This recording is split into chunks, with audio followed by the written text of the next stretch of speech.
They are the most mysterious of beings. Gods, angels, aliens, or ordinary men with incredible knowledge and wisdom. Nobody is sure.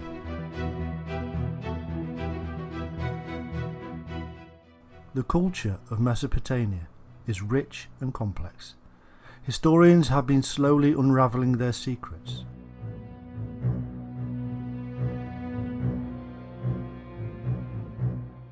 From the Epic of Gilgamesh to the many references of them in other cultures, the mystery of the Anunnaki is becoming more clear.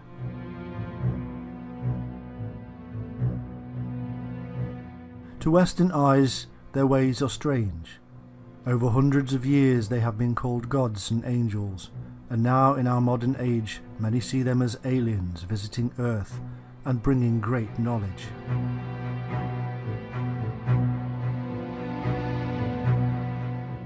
The truth of their real origin and purpose is much more bizarre and amazing than anything previously believed.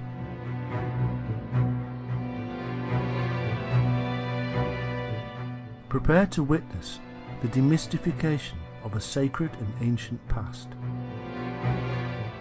Prepare to see the Anunnaki as they really were, and in so doing we will discover the truth about so many other things, from the Garden of Eden to the Great Flood, from the God of the Bible to the secrets of Enoch. All shall be revealed.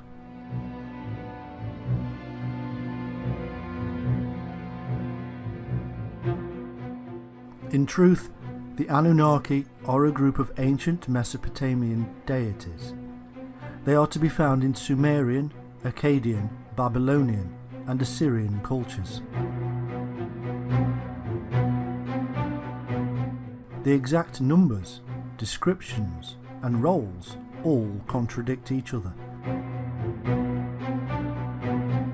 According to the earliest Sumerian texts, the Anunnaki were the most powerful of gods in the rich pantheon and were descended from An, the greatest of the gods.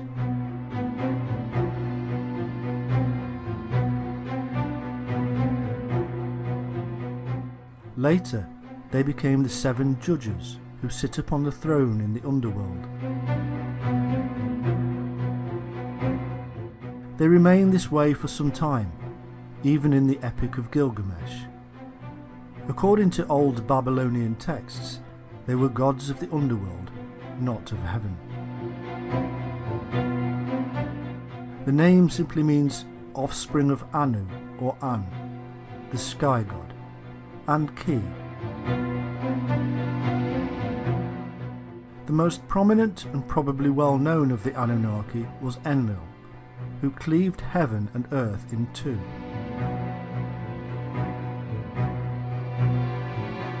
Anu decided to take the heavens and left the earth to Enlil and Ki. Ki is most likely the Sumerian version of the mother goddess, seen in cultures across the globe.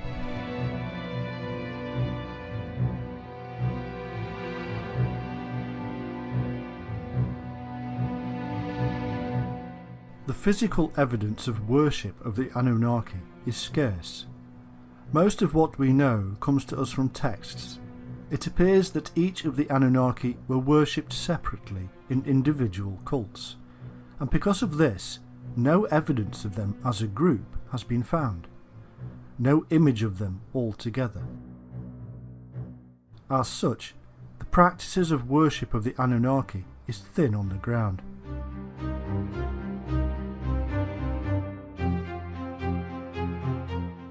The first mention of them is to be found in the reign of Gudea of the 3rd dynasty of Ur. It is a term used to denote the most important deities of the Sumerian pantheon, the descendants of An.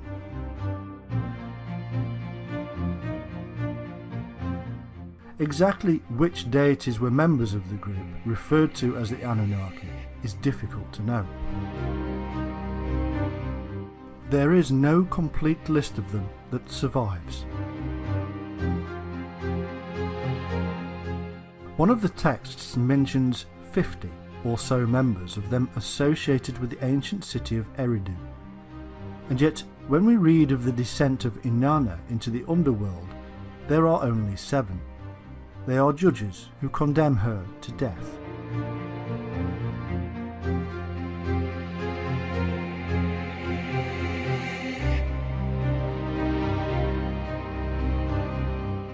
There is a group of deities known as the Igigi, and they are sometimes confused with the Anunnaki. However, in the poem of Ira, both groups are different. In one flood myth, the Igigi are 6th generation gods who perform labours for the Anunnaki. However, after 40 days they revolt against their masters, and so Enki, one of the Anunnaki, replaces them with humans.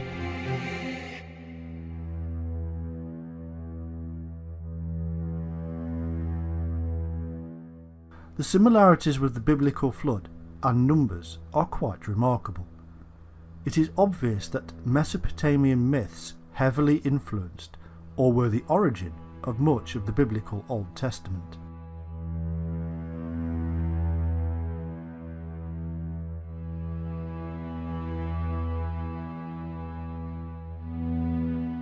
In the Babylonian creation text known as the Enuma Elish, the god Marduk divides the Anunnaki and gives them roles.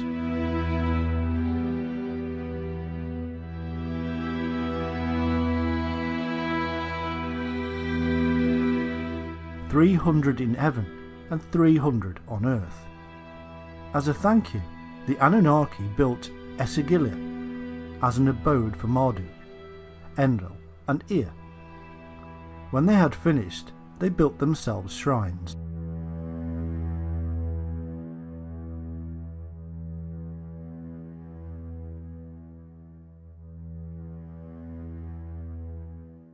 In later Assyrian texts, they were offspring of Anu and Ki, who were brother and sister, and themselves children of the gods of the celestial poles, and whose heritage stretched back to the original gods Tiamat and Abzu.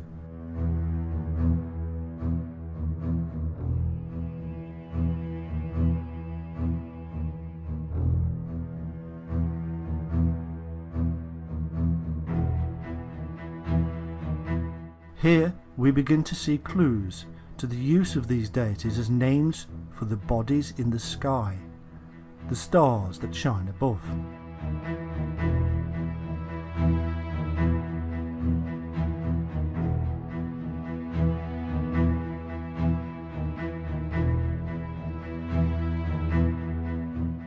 This, then, is the brief knowledge we have of the Anunnaki.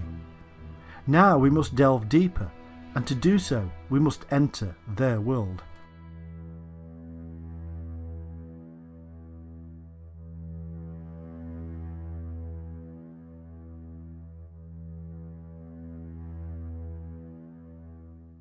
Appearing out of nowhere, and at least as early as the 5th millennium BC, the earliest known civilization, the Sumerians of Sumer in Mesopotamia, was initially a non-Semitic culture.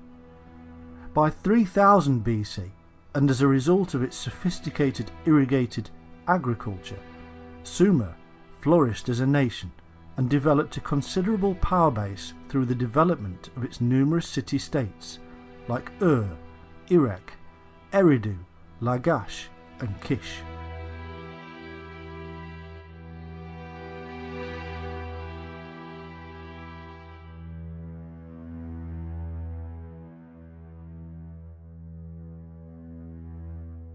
It is said that the Sumerians invented cuneiform writing and were way ahead of their time, having advanced knowledge in music, poetry, art, mathematics, astronomy and science.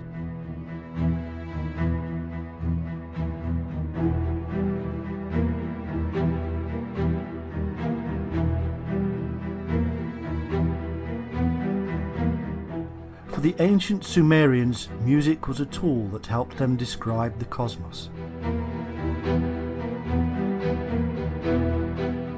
The Sumerians were later conquered by their long-term rivals, the Akkadians, under Sargon I. The Akkadians were a Semitic people, whose city Akkad was their capital.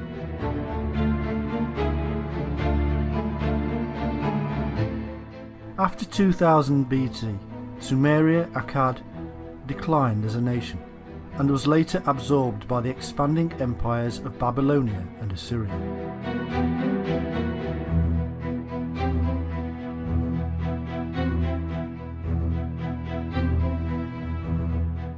In Sumerian creation myth, the angels, known as the Anunnaki, Annunaki, or great sons of Anu, were the founders of their culture.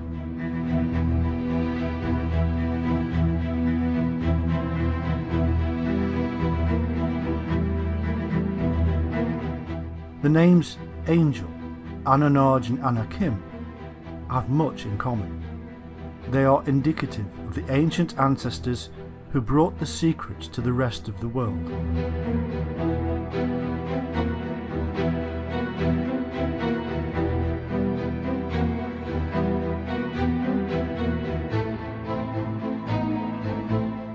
Interestingly, Anunnaki is phonetically similar to the Hebrew Anakim, the giant race who appear in the story later, and also Angakok, the shaman from Greenland to Alaska. They were known as the Shining Ones.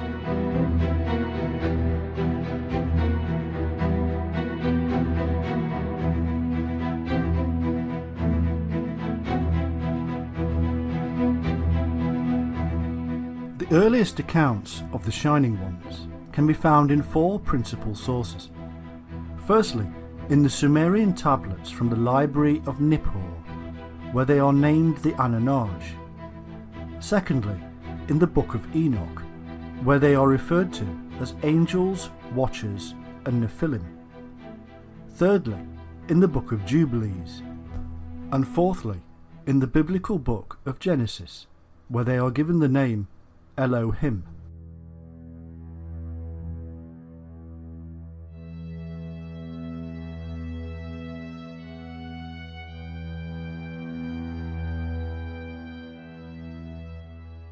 The Sumerian El is usually translated as God, but the feminine Elohim is the plural of El.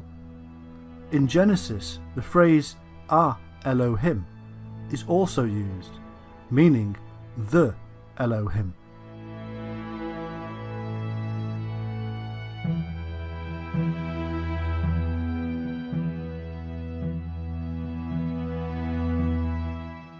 El means brightness and shining.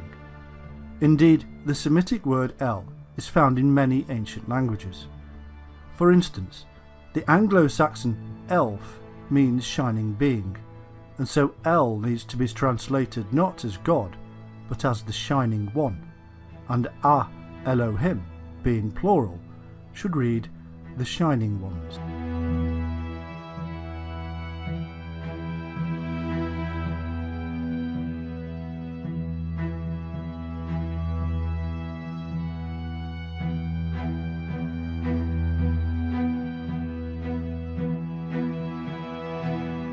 We find that this is the most commonly used term in the Old Testament for God, and indeed all other gods, as the scribes even recognised other gods at that time.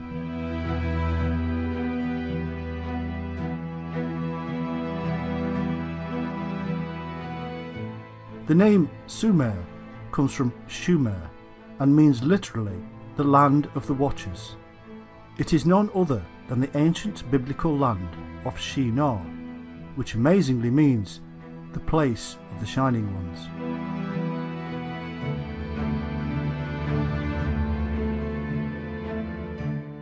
The Shining Ones are in the Bible and have been there ever since they wrote themselves in.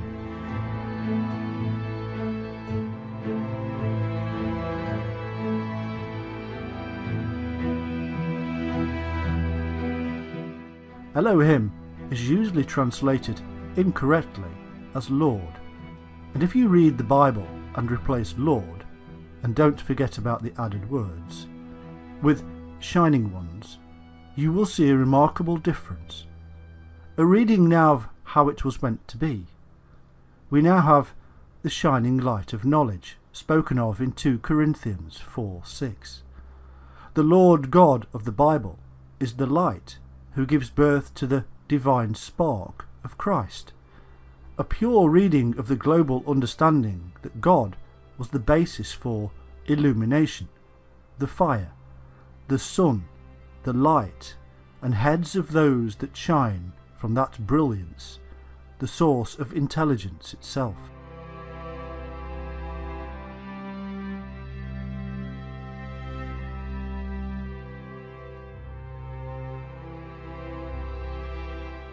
Anu, or An, was the chief sky sun god, and means shining. The Anunnaki therefore means sons of the Shining One, or sons of light.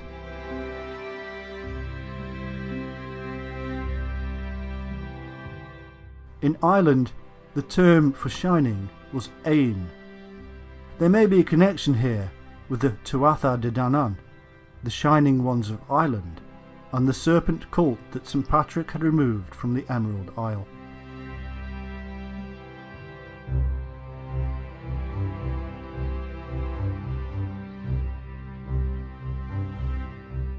Also, there is an unusual, semi-nomadic, bear-worshipping tribe in Japan, known as the Ainu. The Ainu look Caucasian, with round heads, white skin, wavy thick hair, and grey or blue eyes. The Ainu are said to have been living in many of Japan's islands, like Okinawa, for over 7,000 years, and it is said that the Ainu share a language similarity with the Basque, who live in the Pyrenees, the mountains bordering Spain and France.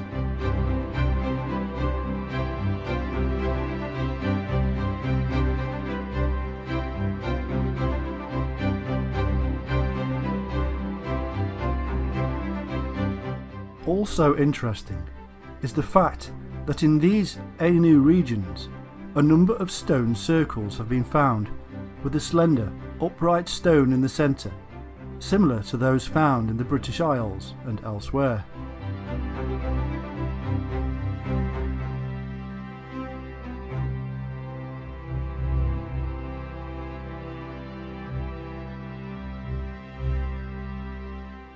These Anunnaki, or Shining Ones, were a culturally and technically advanced people who settled in a mountain valley in the Middle East around 8200 BC, and, as their primary concern, established an agricultural centre we now know as the Garden of Eden, for the teaching and training of the local tribesmen.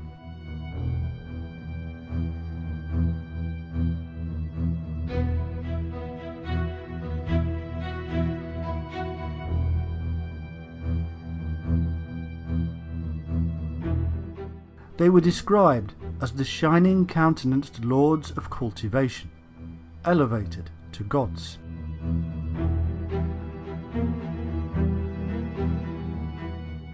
Anu and his wife Antu had 2 sons. Enlil, the storm god, ruled the air and atmosphere, and Enki, the water.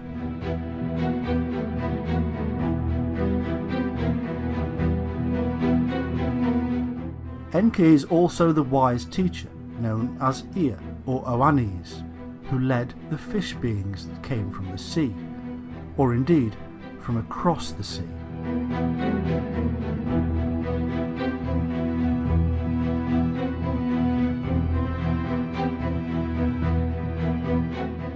Enki was depicted as a goat with a fish's tail, which became the sign of Capricorn.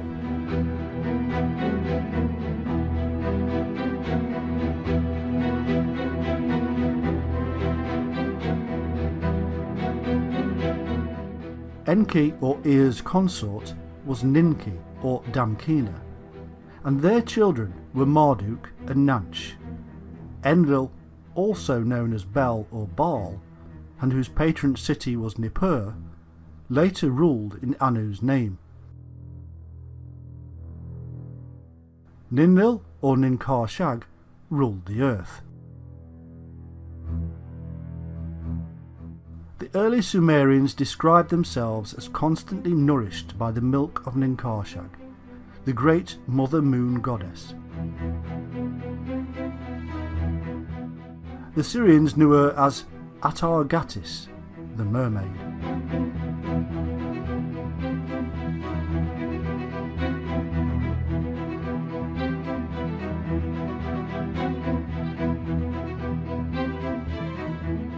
The son of Enlil and Ninlil was the war god Ninurtu, also known as Nimrod, and like Horus and as Osiris, he became associated with the star constellation of Orion.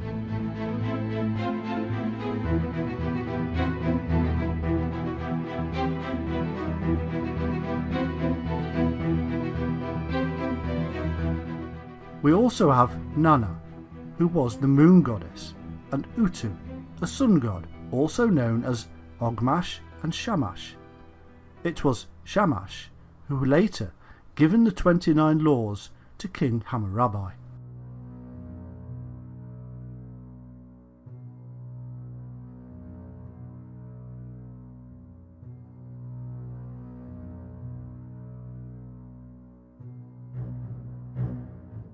There is also Inanna, or Ishtar, who was associated with Venus, as symbolised by the pentacle.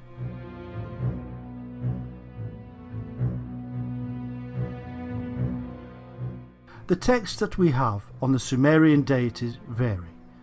In fact, they evolve over time, losing some of their historicity as the story develops, making it more and more difficult to see the origins.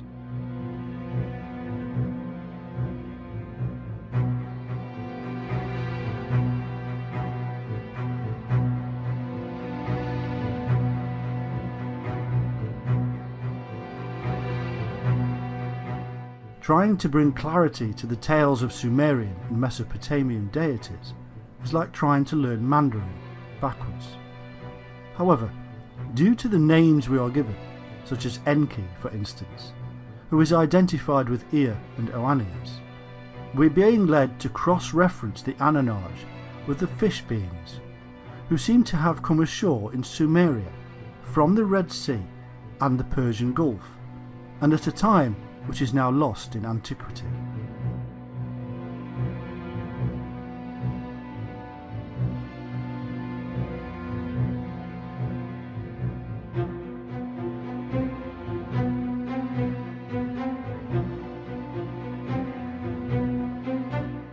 Indeed, we find that both are the same people, and that the fish beings are also the Anunnaki Shining Ones, the gods of Sumeria, and the Elohim of the Bible.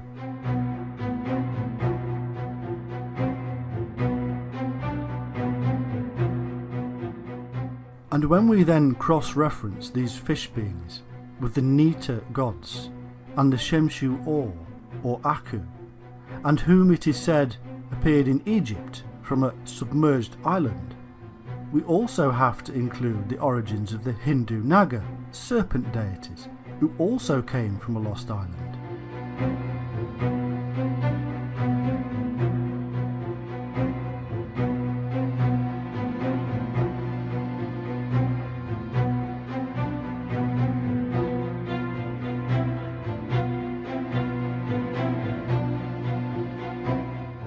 It can easily be concluded that the Shining Ones of Sumeria, Egypt and India were really incoming people from a lost or destroyed land.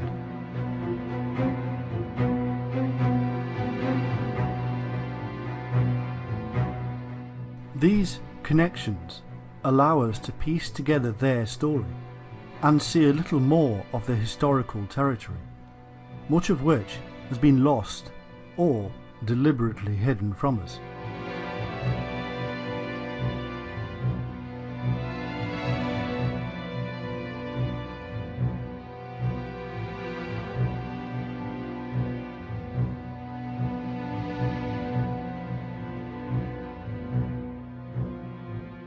We can see then that these Shining Ones, who later became worshipped as the Sumerian pantheon of gods and goddesses, seem to have been a dynastic ruling family or clan, Anu, the chief authority, became the universal Father God, as a pictograph from his founded city of Uruk, dated to 3000 BC, depicts.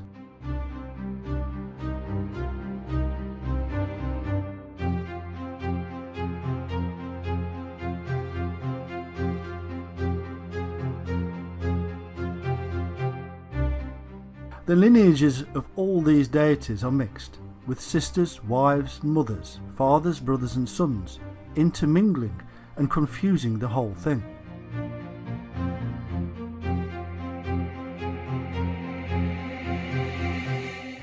Considering the many thousands of years between the composition of these texts and the actual existence of these peculiar peoples or beliefs, this is no surprise. What is clear is that certain deities do continually stand out from the crowd, namely Anu, Enlil, Enki, Ninkershag, Inanna and Utu Shamash.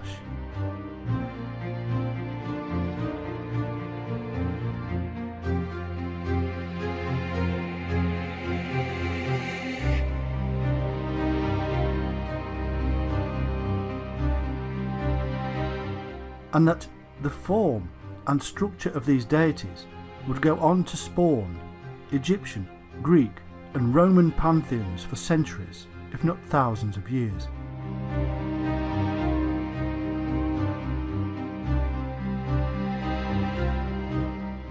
No wonder then that the Watchers, the military arm of these Shining Ones, should in later myths be doing battle with the gods of Greece, Egypt and Rome, not to mention the rest of the world.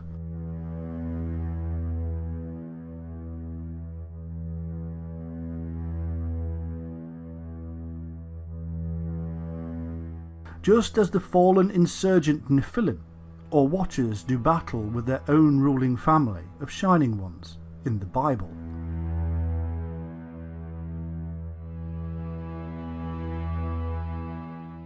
One interesting detail we should perhaps mention is that, like Osiris of ancient Egypt, Enlil was depicted as a bull, and like Set, his brother, Enki of the Abzu or Abyss was depicted as a serpent. Interestingly, because the people of Atlantis were supposed to have worshipped the bull, which is a remarkable coincidence, taking into account the association with deities have with the biblical deluge.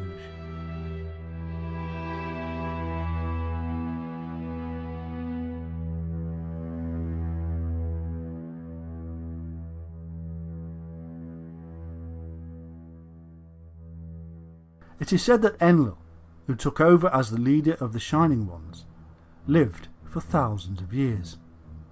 But those who use this to show that these Shining Ones were special beings that originally came from another world, or even another dimension, forget one thing, that Enlil was a term used for the leader and was thus passed on, like the term king or pharaoh is passed on.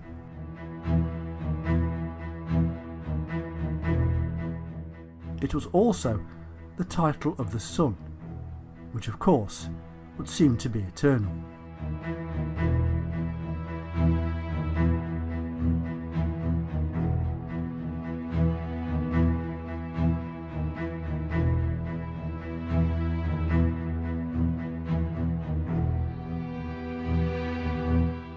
Part of the Sumerian creation myth states, at Karsag, where heaven and earth met, the heavenly assembly, the great sons of Anu, arrived, the many wise ones.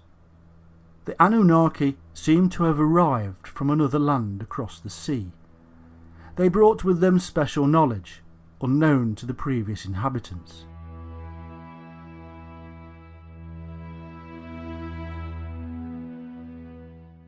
It is said, mankind learned from the Shining Ones. They set things in order.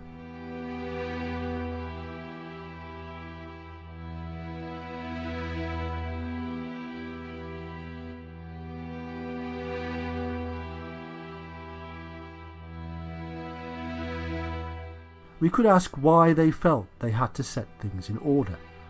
Perhaps this order has something to do with the chaotic aftermath of a global calamity that had destroyed their homeland, according to the accounts. A flood, for instance, that appears in myths across the world.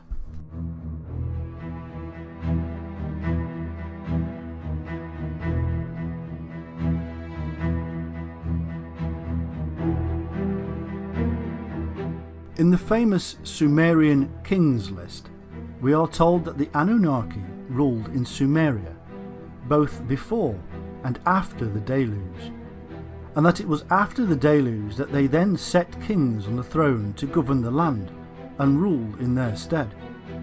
However, if we are to believe the accounts given of the fish beings, we are also told that these shining ones had first come ashore from their submerged land after a similar catastrophe, an earlier one than the deluge related in the Bible and other sources.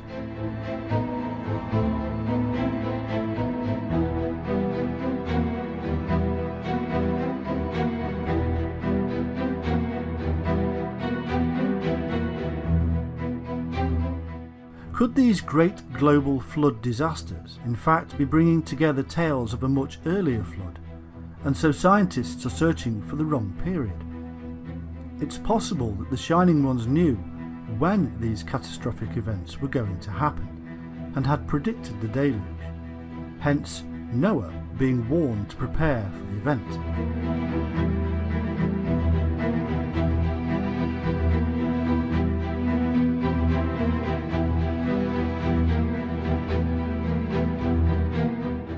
This theory is supported by the information encoded in various sources, which lead us to the symbol of the Ouroboros snake and its deeper meaning. It is as if, again, these people had profound knowledge of cycles, and in particular the 25,800 year precessional cycle, which was believed to have begun with the tilting of the Earth from its upright position.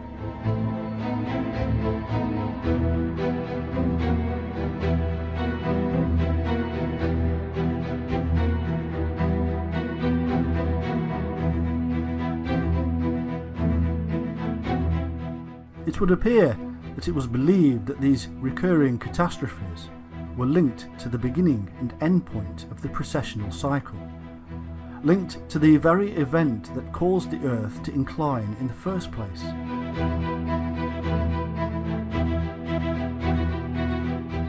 This does not necessarily prove that the Earth's axis was once upright. However, it does mean that it was believed the axis was vertical, and thus revealing an amazing knowledge of the heavens and Earth's place in it.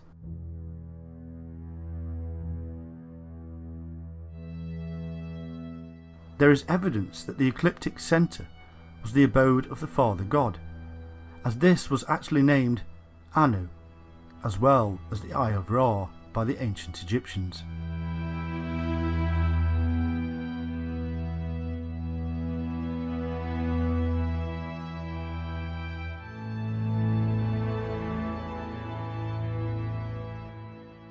Also, the ancient astronomers of these Shining Ones must have believed that the precessional cycle was linked with the Earth's own life cycle, or reincarnation cycle, and so the Earth, being upright, would bring a more harmonious and balanced existence.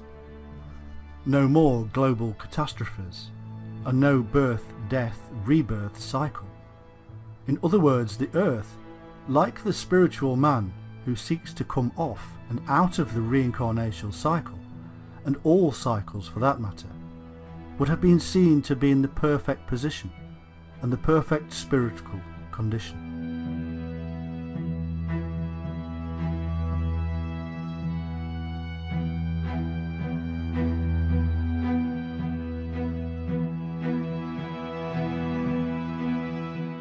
We also find that these people are also termed Igigi, which was also the name of the king after the flood. The Igigi in certain texts seem to do the work of the Anunnaki, whereas in others they are equal and spoken of in the same breath.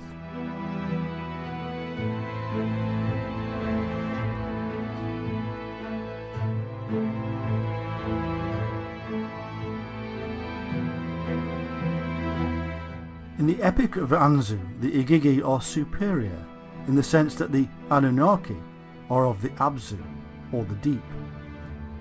This, of course, must remind us of the Hindu ideas of the Naga, serpent deities who reside in the deep, and are no less holy for it.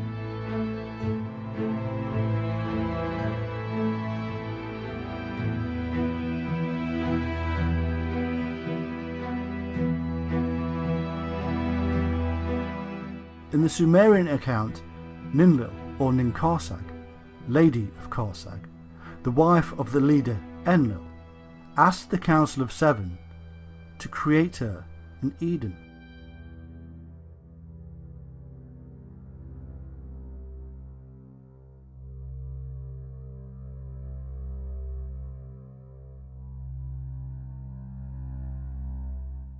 This is the very same Eden, or plateau, as in the Bible myth, and the Council of Seven is the same as the seven archangels, or messengers of the Bible, who came down from heaven, or the mountain, or cosmic sky.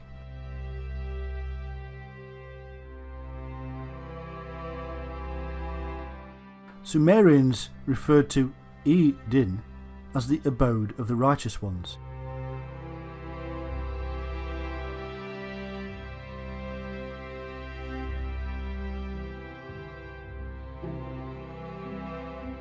The tree of life and the tree of knowledge that stood in this Garden of Eden are the secrets of the Shining Ones.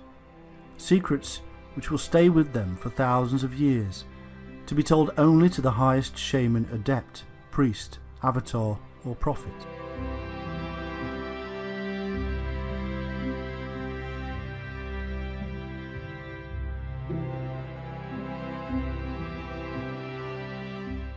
In their dreamlike trances, the shamans saw and experienced the tree which took them to heaven, and which later became the tree of life in the Hebrew Kabbalah system. And, as if reflecting the 7 chakra levels of the human spinal column, and the processes involved with one's own access to the knowledge within, the Sumerians built their towers or ziggurats with 7 levels, as attempts to build closer to heaven, to be like the mountains, and link them with the earth, as in the dream of Jacob's ladder.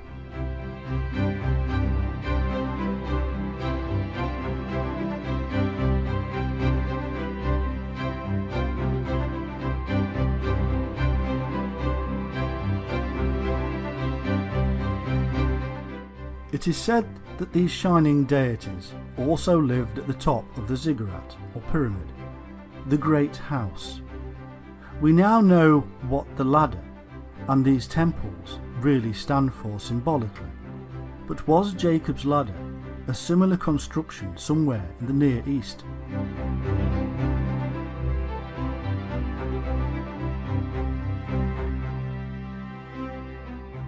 Jacob was in fact the father of the 12 tribes, and as such the father of the zodiac.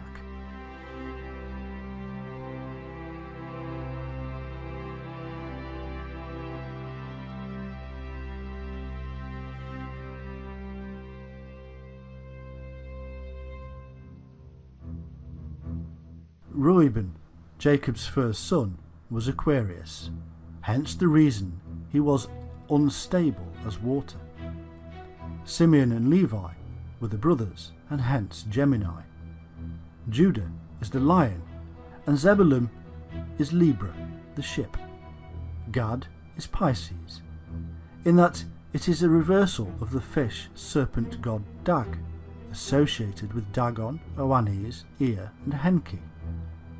Dan was of the tribe of serpents, an adder in the path, who falleth backward into the winter solstice, which means is Capricorn. This is the same as the later Daniel, again the shining serpent Capricorn who traverses the heavens.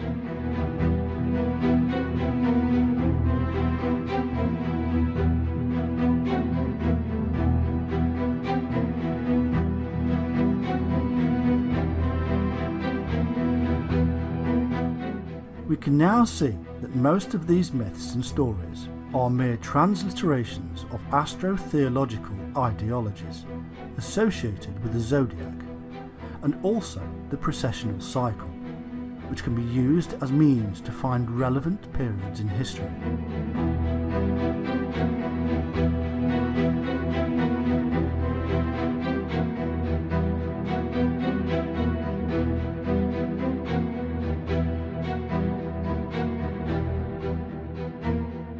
The precessional cycle is intimately tied in with our own life cycle, and so we find that many of these epithets given to individuals in history who may or may not have existed are really part of a code. This shows that the later leaders and their priesthoods, who were spiritual and godly and also knowledgeable in astronomy, were related to the Shining One sect, and even received their knowledge and authority from the Shining Ones. They associated the Shining Ones with the solar and celestial bodies, which they studied.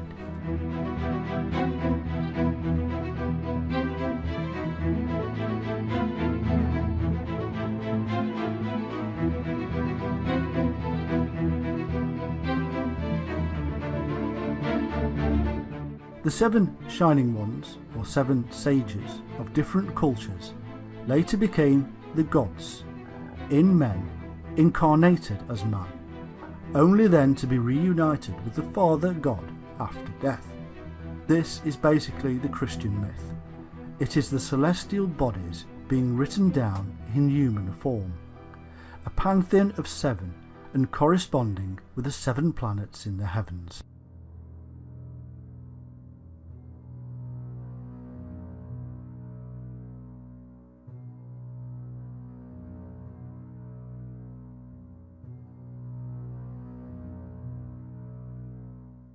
The phrase, "where heaven and earth met," is symbolic of the sacred mountains, and this gives us the clue that this could be somewhere with impressive heaven-like mountains, such as Tibet, perhaps even the ziggurats of Mesopotamia, or even the pyramids of Giza.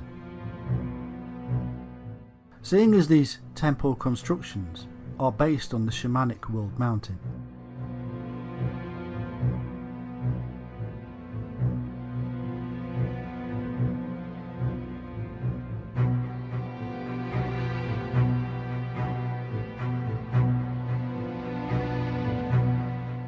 we can see then that many of the details included in the stories related to the activities of these Shining Ones are really based on these astro-theological movements, which they understood to a great degree, and have been encoded in these myths and stories as a means to preserve this knowledge and also convey this process to those who could understand it.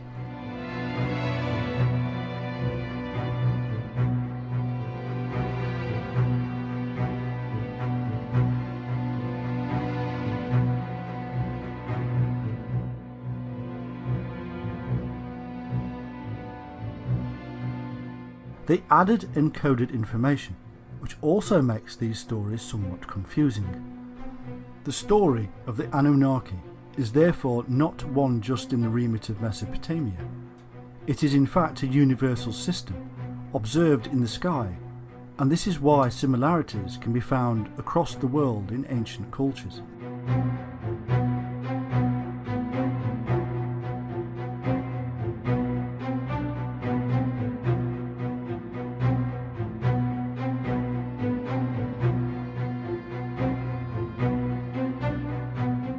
The biblical flood myth matches that found in Sumerian Epic of Gilgamesh, and ends with the Tower of Babel in Babylon, which was part of the Sumerian Empire. This shows that the secret knowledge associated with the Shining Ones ended up, and at that time, in Babylon, and then moved on from there.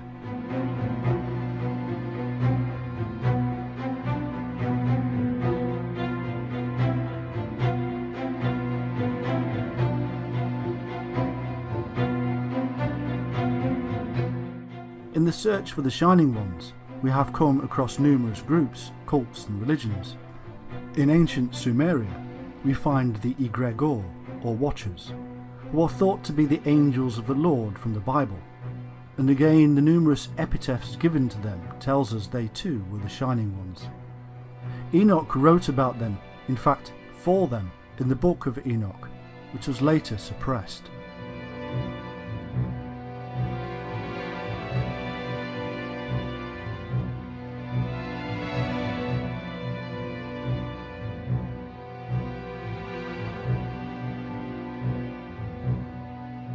In the Bible and the Book of Enoch, these Shining Ones are called angels, archangels, or cherubim.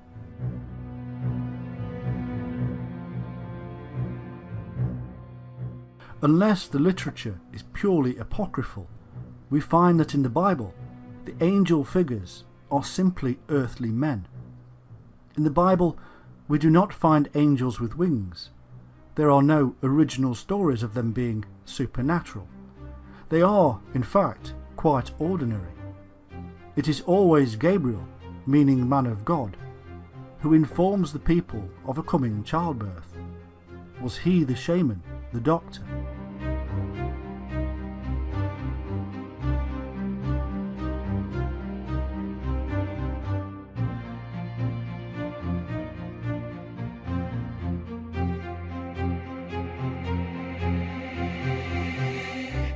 Michael is the warrior and protector, accompanied by angels wielding swords.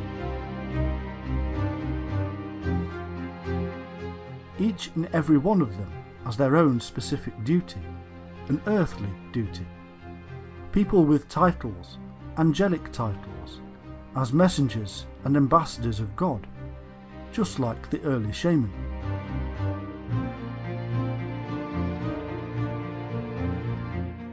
The title cherubim means exiles, and could be an indication of the origins of the angels. Maybe they were ordered to leave somewhere for not conforming. Perhaps Eden, where they had previously been the watchers or guardians of the garden.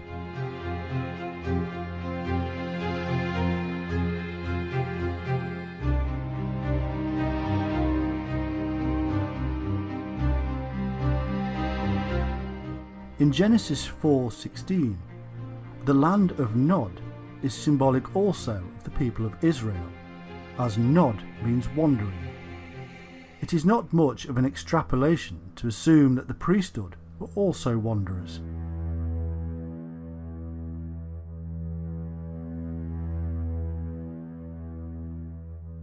Another example of symbolic titles is that of Enoch, which means consecrated.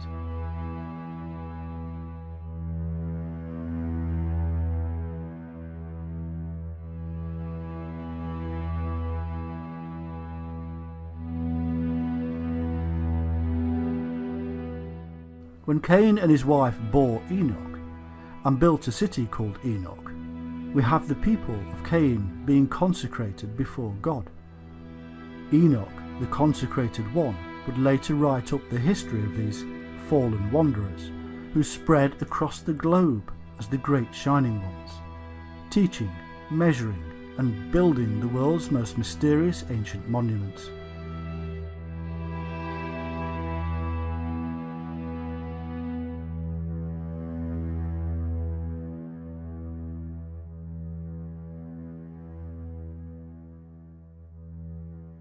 Of course, we must not forget the seraphim of Numbers 21:6 and elsewhere.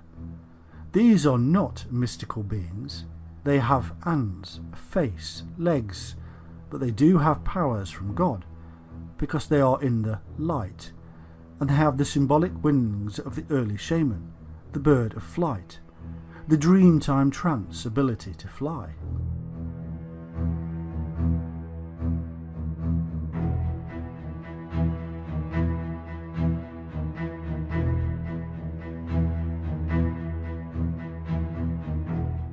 Their name means Shining Ones, or fiery serpents.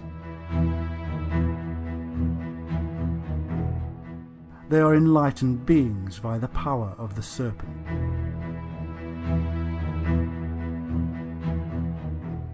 Mystical Jewish literature tells us that the angels can fly, tell the future, shapeshift, speak Hebrew, and are emanations of the divine shining light.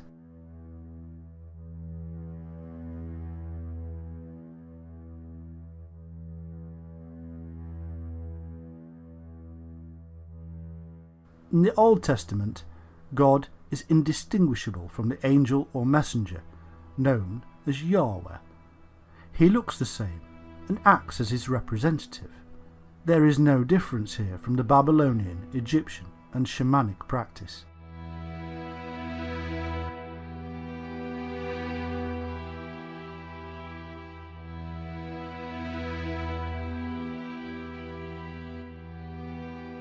In the New Testament, the angels actually take part in the judgment at the end times. Alternatively, they may be those who had experienced enlightenment and then fell from grace.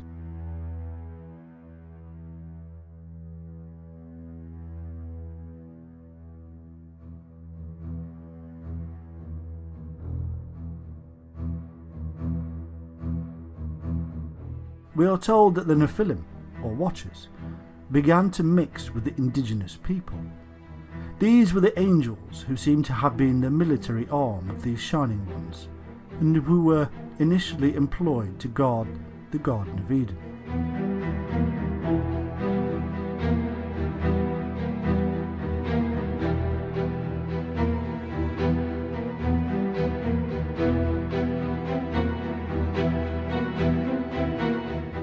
And it came to pass, when the children of men had multiplied, that in those days were born unto them beautiful and comely daughters.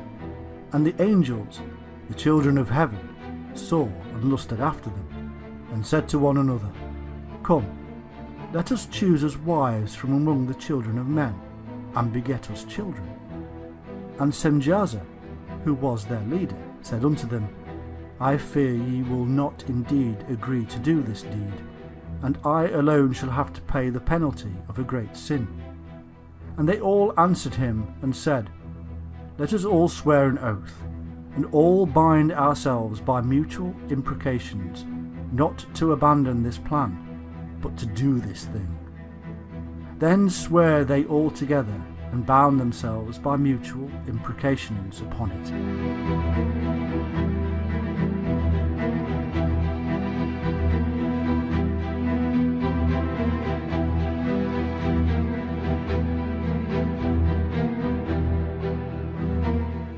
From this union, a hybrid race was produced, a race of giants, so we are told.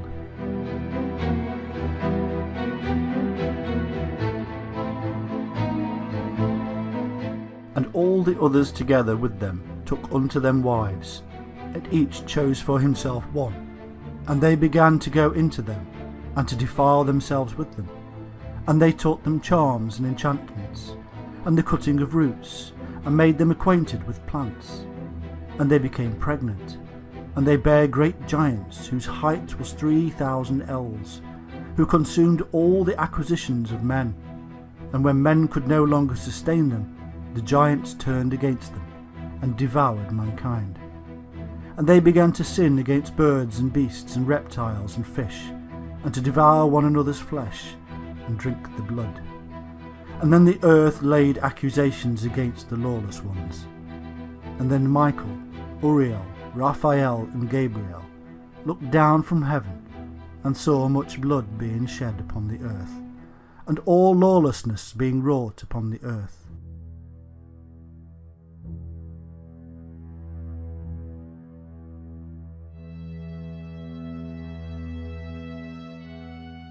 These insurgents also passed on knowledge, and taught them combat and how to make weapons.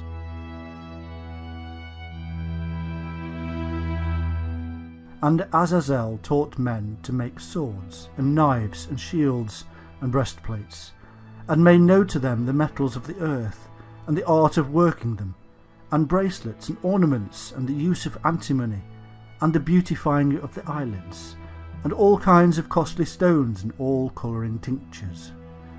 And there arose much godlessness, and they committed fornication, and they were led astray, and became corrupt in all their ways.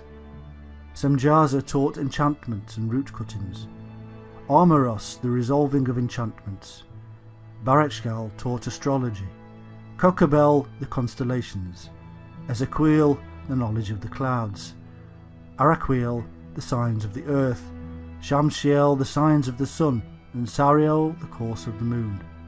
And as men perished, they cried, and their cry went up to heaven.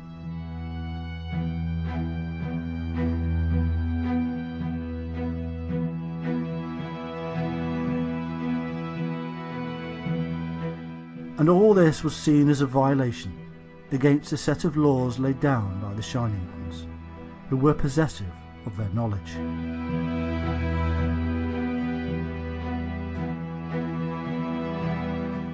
Thou seest that Azazel hath done, who hath taught all unrighteousness on earth, and revealed the eternal secrets which were preserved in heaven, which men were striving to learn.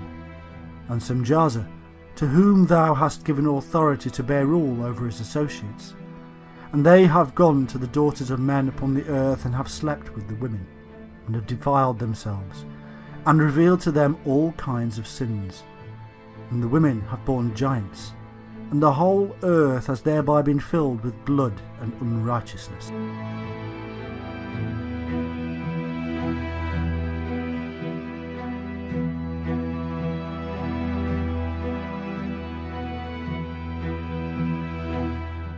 Enoch, a scribe, who was taught by the Shining Ones, was then employed as a messenger or intermediary between the Shining Ones and these fallen ones, who had decided to abandon their divinity to live amongst the tribes of man.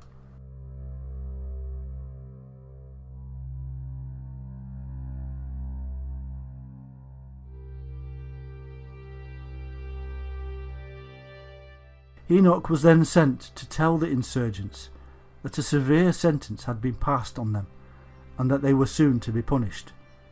In brief, the punishment sent is the flood.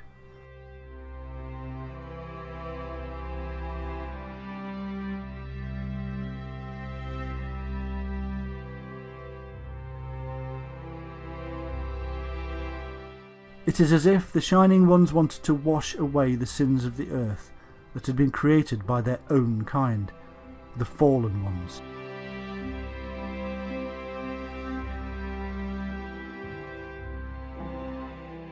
In the Bible, we are told that God, or rather the gods known as Elohim, spoke to Noah, telling him that the seasons of summer and winter would be more extreme from the time of the flood onward.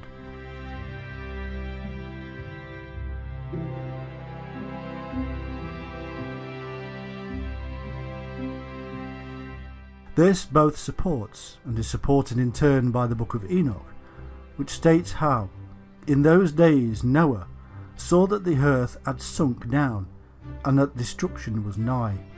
And he said, Tell me, what is transacting upon the earth?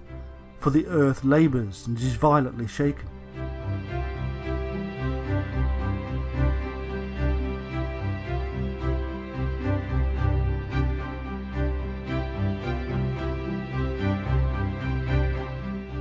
In the King James Version of the Bible we find this: Behold, the Lord maketh the earth empty, and maketh it waste, and turneth it upside down, and scattereth abroad the inhabitants thereof.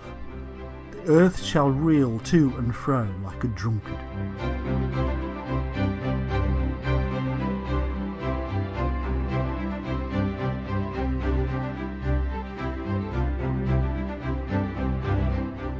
In Psalm 68:8 it is written, The earth shook, the heavens also dropped at the presence of God, and even Sinai itself was moved at the presence of God.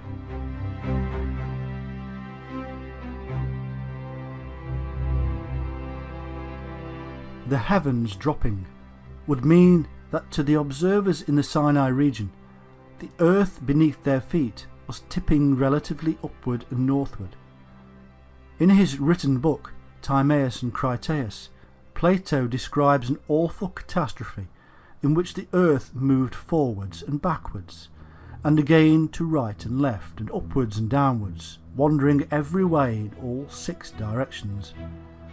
But as many scholars and researchers have now acknowledged, the God of the Bible and his angels are said to be the Sumerian Anu and his sons and entourage, the Anunnaki or Shining Ones.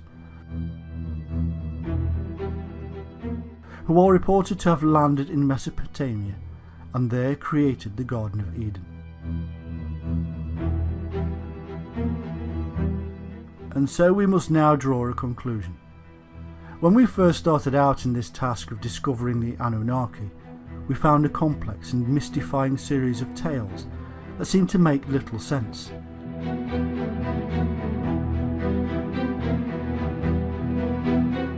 Slowly, we have pulled apart the names, places and myths to reveal something very simple.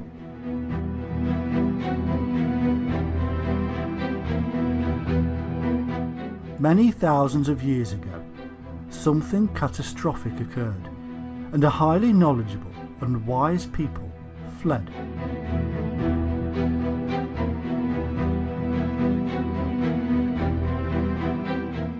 They eventually landed somewhere in Mesopotamia, where they came across a less developed people. Civilization emerged as the new people taught their new people how to build, mathematics, astronomy, agriculture, and much more.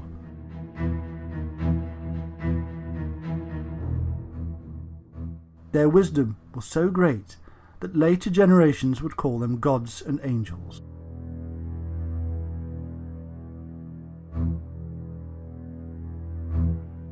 They had descended from the shining heavenly host, but divisions set in as the two cultures bred and made the bloodline less pure.